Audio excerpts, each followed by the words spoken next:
why the Titanic never actually sank. The RMS Titanic sank in 1912, shocking the world and sparking a debate that led to the development of a variety of conspiracy theories about the tragedy. One such theory is that the ship that sank was actually Olympic, the Titanic's nearly identical sister ship, the subject of a major insurance claim, and that the two were covertly switched before the journey. Olympic exchange hypothesis. In the book The Ship That Never Sank, Robin Gardner put out one of the complex and divisive hypotheses regarding the sinking of the Titanic.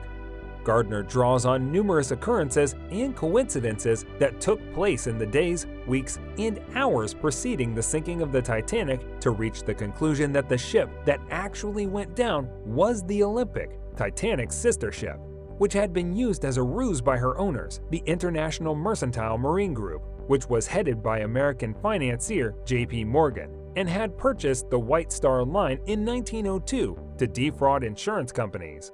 Many of Gardner's assertions were refuted by researchers Bruce Beveridge and Steve Hall in their book Olympic and Titan: The Truth Behind the Conspiracy. The switch theory has also come under fire from author Mark Chirnside. The argument is so excruciatingly stupid, according to British historian Gareth Russell, that one can only mourn the thousands of trees that perished while providing the paper on which it was articulated. According to him, it would be particularly difficult to transfer the sister ship in secret in a week because of their vastly different interiors, architecture, and designs. The ship's owners could have easily damaged the ship while it was docked, for example by starting a fire, and received the insurance proceeds from the accident, which would have been far less severe and infinitely less stupid than sailing her out into the middle of the Atlantic with thousands of people and their luggage on board and ramming her into an iceberg. Deliberately sunk.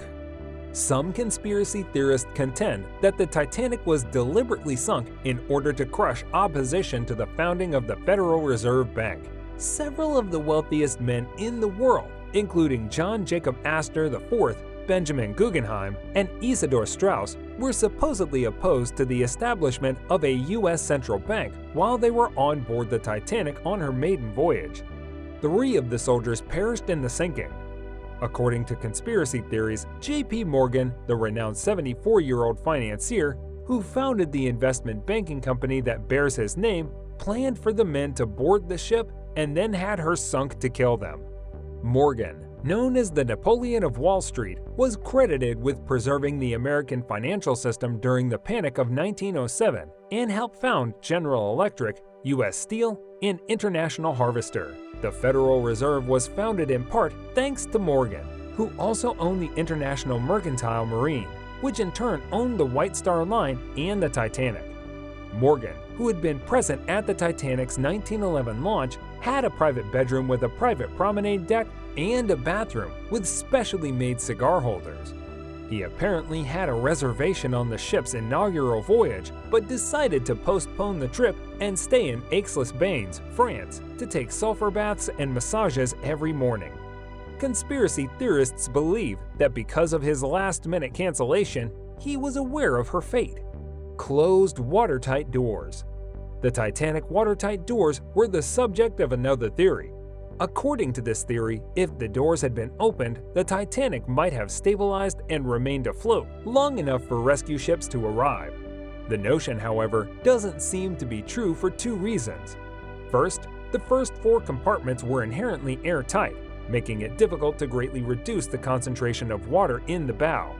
Second, calculations by Bedford and Hackett demonstrated that the Titanic would have capsized if there had been any significant water behind boiler room number 4, which would have happened around 30 minutes earlier than the actual time of the sinking. Later, model simulations conducted by the Discovery Channel in 1998 for the documentary Titanic: Secrets Revealed disproved this notion.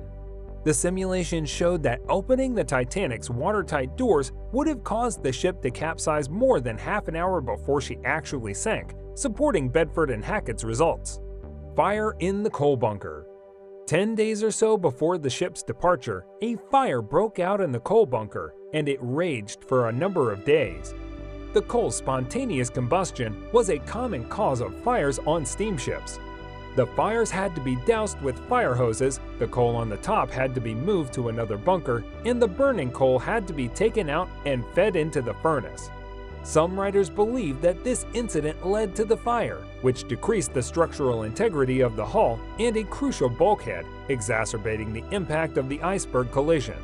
Due to the slight port list produced by the movement of the coal inside the ship before the ship's collision with the iceberg, it has also been suggested that the coal bunker fire actually helped the Titanic to last longer during the sinking and prevented the ship from rolling over to starboard after the impact. A thorough refutation of Maloney's assertions has been published by some of these top Titanic authorities. Research findings. The Titanic sinking is the main argument.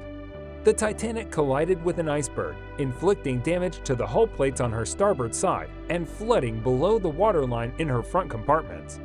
The ship sank 2 hours and 40 minutes later, with an estimated 1,500 people dying of hypothermia or drowning.